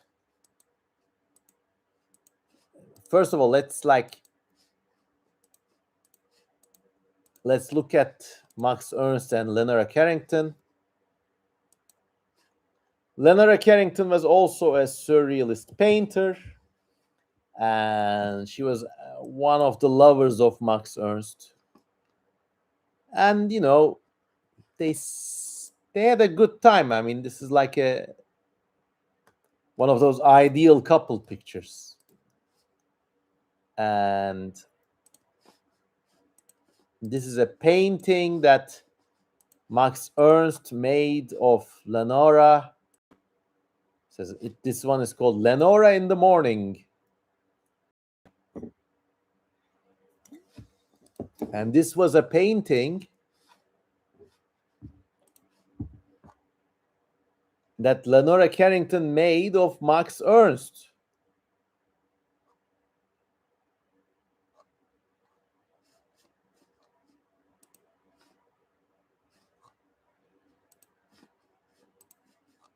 Wait, I'm gonna dig it up.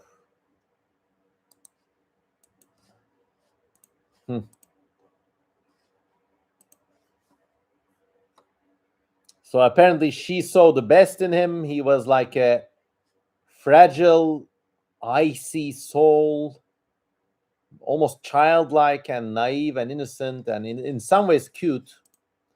By the way, this progression, it's a telling exposition of the male and female, like men and women's psyches.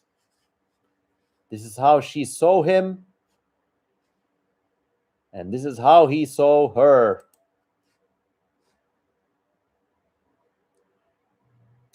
To a man, a woman is part of a beautiful landscape. To a lady, the man is the focus of her attention. These are very telling things. And if you're ever in the relationship game, these are things you should know, especially if you're a man. This is how women see you if you're good to them. Rest in peace to horse, says Caleb. I have to sleep now, says 52 Shark. Well, sweet dreams.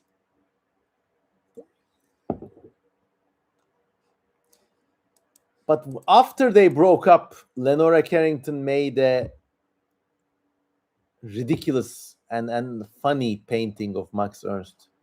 I'm trying to look that up now.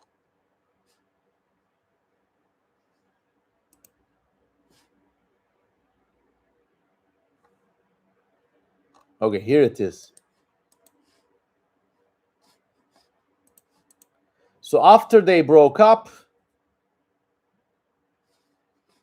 Max Ernst was removed from the pedestal.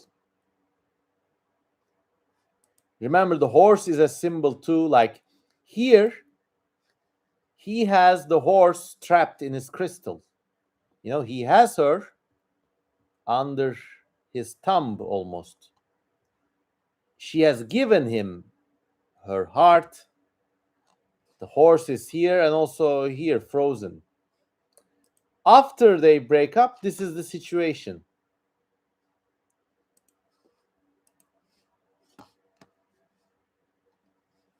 Now the horse is running free. There's been some sort of calamity, and like maybe this is Max Ernst in her eyes now, this kind of like hyena-like, bashful, insignificant, and slightly disgusting creature.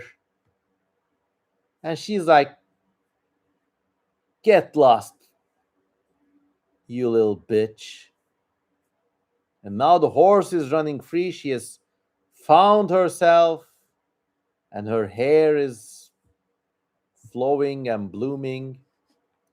Look, these are very like telling narratives in human relationships. That's all I'll say on the matter. What a haircut on this woman, says Toxic Tune. Poor horse. The horse is now running free. Which goes on to show how people influence each other. And how women look at men and how men look at women.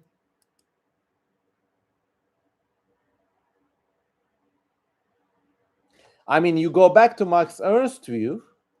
I'm not comparing men and or like having a competition between men or women, but like in Max Ernst's world,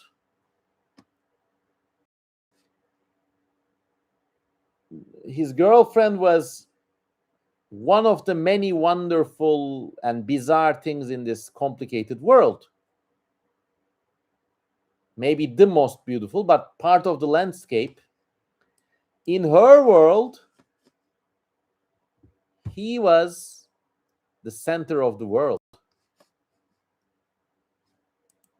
And maybe that was a mistake, who knows?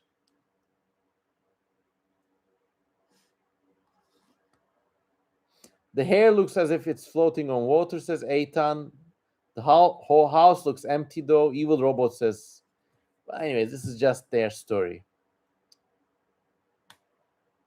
He also mentored her, so she attributes most of her artistic ability to his teaching, says 815, relating to Max Ernst and Lenora Carrington. Yeah, I mean, like the good old teacher-instructor romance. Funny how attraction is always linked to power, isn't it? It's weird.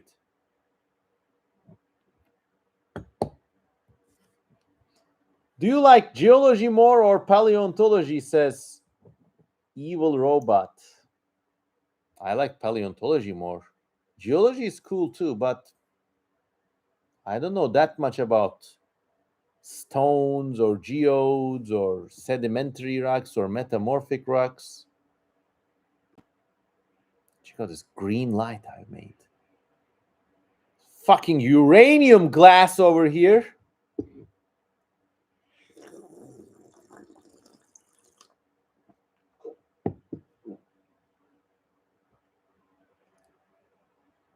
Atomic juice. Well, there's this light, which was actually recommended to me by RoboTP, who's a fan of this channel. He was here in the chat earlier. So this costs like $3-4, but there's such a powerful LED in here that if I was to shine it into the camera, it could probably damage it. But it's like boom, incredibly powerful. And you could focus this shit too, so it goes like shit. It's like a UFO. Oh my god, I got a fucking ball lightning in the house. Look at this. Boom. This is just very, very fun. Blind us all. Yeah, but I don't want to destroy my camera. But anyways, these things, they're really good. I don't know what these are. They are from like a local shop called Rossmann, which is like a German import store. Battery acid. Yeah. Mm. Let me take a hit of the green goo. Oh. If you focus it too much, you will get a hole in the wall. Maybe, I don't know. I think if I put this through a magnifying glass, I could burn shit, though. That's for certain. Paleontology is fun, but I want to get into geology, says Evil Robot. Wish me the best. I wish you the best. Geology is probably a slightly more lucrative career than paleontology, so there. Zibidi says we missed the broadcast. Yeah, well, I mean, like, bro, no, you're gonna fucking die. Don't drink the plutonium drink. No, it's too late for me, son.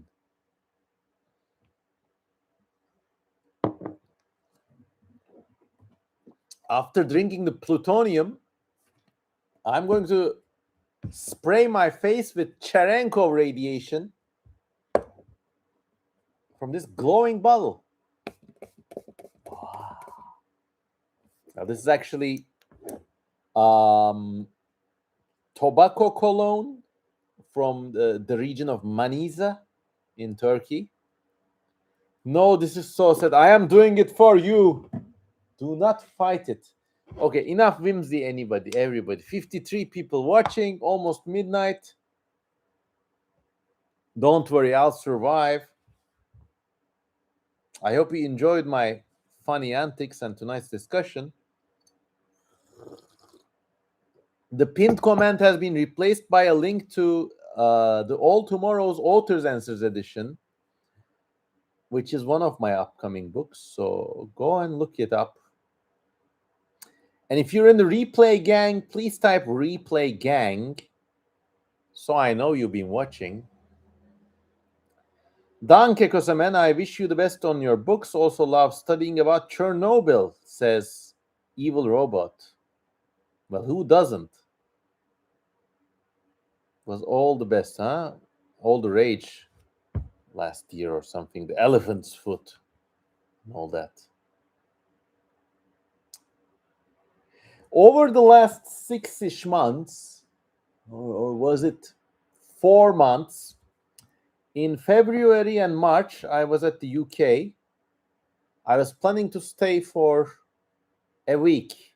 Then the Iran war started, and I was worried that air travel would be disrupted. So I stayed for over a month. I stayed in friends' houses, slept on people's couches, and I kept recycling the same 6-day assortment of clothes that I had. Of course, I did laundry every now and then, but you could also do so much. It was also very damp and cold. And also British food, while I enjoy it a lot, was a constant fix of sugar, protein, and unsaturated fats. So I came back from London to Istanbul, and suddenly I had like lemon-sized lumps in my armpits. They wouldn't even close down. It was like I could like squeeze them and like it would come out like toothpaste.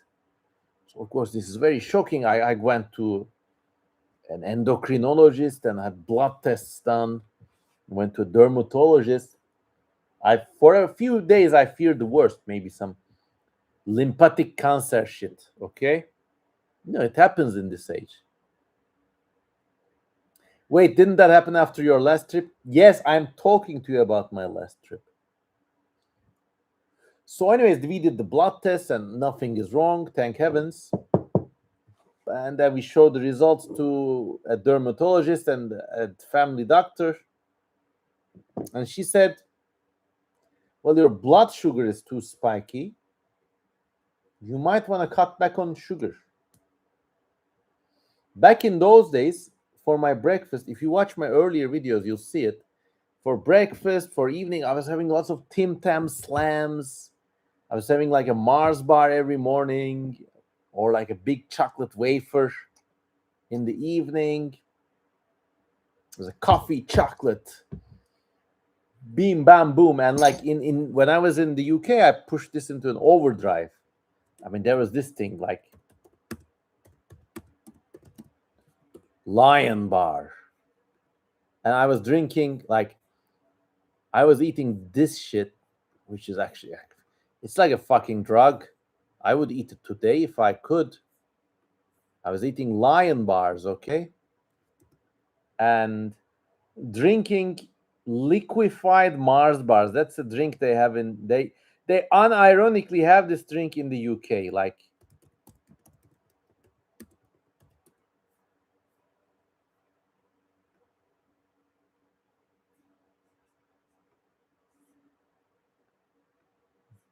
they have Mars chocolate flavored drink. So I was also chugging these when I was in the UK. Lion bars are so good.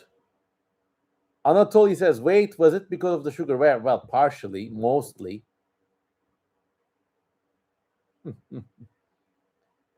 So, starting from like April, I was like, okay, this is serious. First, I stopped using deodorants, which is okay because I'm a hairless guy. Look at it. No hair. Huh? Very smooth. I don't even have body odor. God just made me that way. Like no chest hair, no nothing. Never had it. Never needed it. I am my own man. Very smooth, yes. So in one day, I was like, okay, that does it. Fuck. No more chocolate. No more chocolate Tim Tam Slams, Mars Liquid. I'm just going to have fruit. I'm just going to derive all my sugar from fruit from now on. And it did freaking wonders. Like my mood changed in the morning. And I have so much more energy. I feel more creative, more grounded. Lucky genetics, says Zibidi. Well, I think we talked about where my genes come from earlier on in this show. So there's that.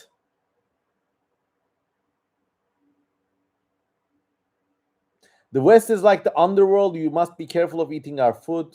Your food is great. I still like pork. I like processed meats. I like sausages, salami, cured ham. I love that shit. Anyways, so I never had chocolate bars in 5 months, and I feel blessed. In fact, the other day,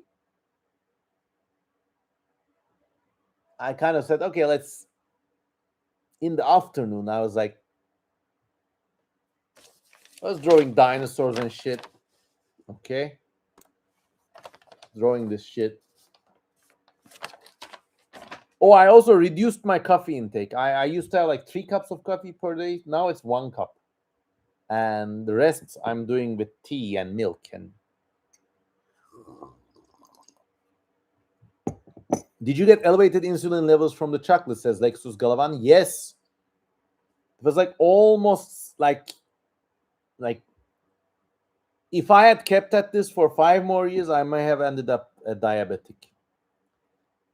So yeah, sugar, coffee, now they're out of the picture. I feel hale and more like my mind flows smoother. It's a good feeling. The other day I was like, okay, maybe I'll do a little cheat, and I went to the market and got a Snickers bar, and I felt like vomiting. It felt gross. Anyways, never touching it. Lexus Galvan says, I want Mars and Lion bars. Well, if you're below the age of 40, and I was born I'm a 42-year-old fucking fossil, in your 20s and your early 30s, I think you should chug and eat. I don't fucking care. I'm not like trying to talk anyone out of this. Just like winding down the live stream with some food pap talk. You're making people crave sugar now, giving them intrusive thoughts. I want to make you have lion in iron with Zion. Iron, lion, Zion. Oh, this is an ancient song. You see, now I can put my mind in manic overdrive mode far easier. I can just be lousy. And back before, I was slower. My speech was slower because of the sugar and coffee shit. It was crushing me. But now I'm a persistent demon. Never shut up. Always yap. Oh no. No sugar equals big brain. I think after a certain age, too much sugar makes you imp brain, which is short for imbecile. So, anyways, if you're in your 20s, just eat, drink, just brush your teeth? Sugar bad, says Lexus Galavan. Yes, it is. What kind of tea is your favorite, says Anatoly. I just like tea. I mean, I I like my tea with milk in it and half a brown sugar.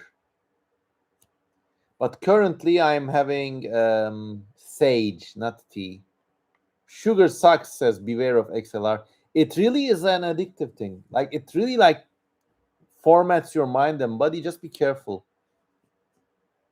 Star Bubbles, I think a first-time commenter, says, "Hello, Mr. Köseman. Any good shows, books, movies you enjoying lately?" I am, as far as books go, I am on a Jack Vance streak. If you don't know who this is like probably the greatest sci-fi writer of the 20th century, Jack Vance.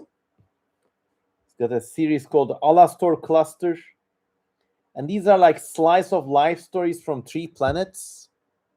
So True Leon was like a Louisiana type swamp world where a lot of things happen.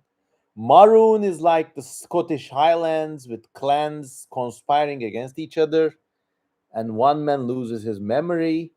And currently, I'm reading Whist Alastor.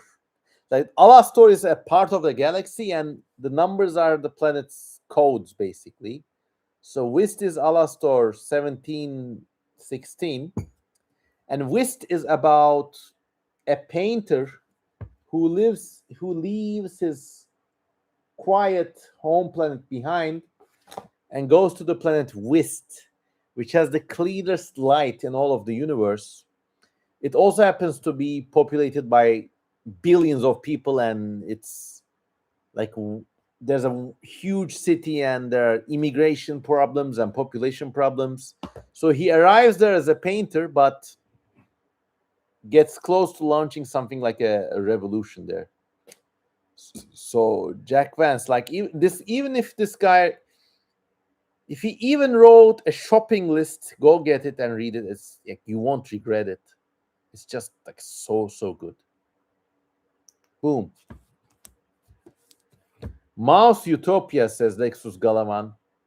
A bit. I mean, there was a persistent theme in the 1970s about overcrowding. Frank Herbert, the author of Dune, had something called the Dosadi experiment, where frog aliens engineer an environment that is so crowded that it ends up breeding dangerous supermen. So this is the Dosadi experiment. They cram 1 billion people into an area the size of the Gaza Strip. And the book makes a point of saying it was the size of the Gaza Strip. So that's bizarre. But anyways, 1 billion people there, and they turn into like the most dangerous sophons in the galaxy or something. And there's also a book called Make Room, about the consequences of unchecked population growth.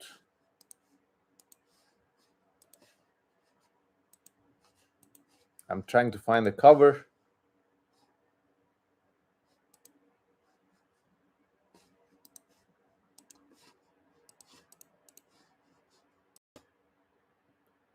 So this was later, of course, made into the movie Soylent Green. And in the book, they liquefy the old people and becomes a formative ingredient of the life goo that everybody drinks. So there's that. Anyways, overpopulation was a big motive in those ages. Would they live like Kowloon walled city, says Vernaute. Maybe I have a copy of the Dosadi experiment, but I have to read it. I still haven't gotten around to reading it. Have you ever watched Fantastic Planet? I've seen bits on YouTube only. Anyways, it's also very interesting how like overpopulation was a thing and now underpopulation is a thing, which goes to show that life finds a way and populations regulate, and you really don't need to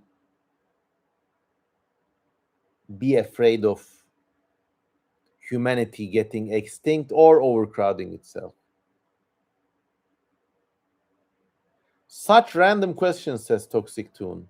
Alarmist crap from the media, says Lexus Galavan. I fully agree. Perhaps it was a big cycle, says Jerry Caleb. True. In some cases, it definitely is. Like China had like a one-child policy, and now they're risking a population collapse. I really don't think birth rates are slow now. They might accelerate later. Just you wait. And I think a lot of this stuff is more about economy than anything else, and people aren't going to go extinct anytime soon. The white race isn't going to go extinct or isn't going to get replaced. So yeah, there's that. Anyways, guys, it's almost midnight. I'm very tired. 54 people still watching. Thanks for hanging out with me. That was really nice to be back. I really enjoyed talking shit and talking shop with you all. I hope you found good answers to your questions. Once again, check the author's answers collection in the pinned link. N815 says, ciao, thanks for the cozy stream. Well, thank you. Kurominemi says, good night. Guten Abend, says Barish. Good night, says Afternoonist.